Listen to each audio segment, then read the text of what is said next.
ನಮಸ್ಕಾರ. ಇದು ಕನ್ನಡ ಯೂಟ್ಯೂಬು.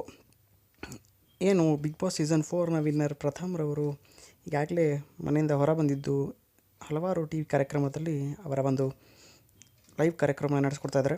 ಈಗಾಗಲೇ BTV ನ್ಯೂಸ್ನಲ್ಲಿ ಅಕುಲ್ ಬಾಲಾಜಿ ಸೀಸನ್ 3 ಬಿಗ್ ಬಾಸ್ನ ವಿನ್ನರ್ ಅಕುಲ್ ಬಾಲಾಜಿ ಹಾಗೂ ದೇವರವನೇ ಬಿಡುಗರು ತಮ್ಮ ಪ್ರಥಮ್ ಅವರ ನಿರ್ದೇಶನದ ಮುಂದಿನ ಚಿತ್ರ ದೇವರವನೇ ಬಿಡುಗರು ಚಿತ್ರದ ನಾಯಕ ನಟರಾದಂಥ ಅಕುಲ್ ಬಾಲಾಜಿಯವ್ರ ಜೊತೆ ಮಾತಾಡ್ತಾ ಇವತ್ತು ಅಕುಲ್ ಬಾಲಾಜಿಯವ್ರನ್ನ ಭೇಟಿಯಾಗಬೇಕು. ತದನಂತರವಾಗಿ ಕನ್ನಡದ ಸ್ಯಾಂಡಲ್ವುಡ್ ಕಿಂಗ್ ಶಿವರಾಜ್ ಕುಮಾರ್ ಅವರನ್ನು ಕೂಡ ಭೇಟಿಯಾಗಬೇಕು ಅಂತನ್ನುವಂಥ ಮಾತನ್ನು ಕೂಡ ಆಡಿದ್ದಾರೆ ಪ್ರಥಮ್‌ರವರು.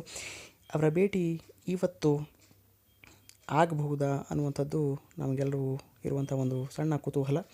ಭೇಟಿಯಾದರೆ ಏನು ಮಾತನಾಡ್ಬೋದು, ಶಿವರಾಜ್ ಕುಮಾರ್ ಅವರು ಯಾವ ರೀತಿ ಹಾರೈಸ್ಬೋದು, ಮುಂದಿನ ಕನ್ನಡದ ಪ್ರತಿಭಾನ್ವಿತ ನಿರ್ದೇಶಕರಾಗಿ ಪ್ರಥಮ್‌ರವರು ಹೊಮ್ಮುವಂಥ ಎಲ್ಲ ಸಾಧ್ಯತೆಗಳಿದ್ದು ಅವರಿಗೆ ಶಿವರಾಜ್ ಕುಮಾರ್ ಒಳ್ಳೆಯ ಹಾರೈಸಲಿ ಅನ್ನುವಂಥದ್ದೇ ಈ ಒಂದು ಕನ್ನಡ ಯೂಟ್ಯೂಬ್ನ ಆಶಯ.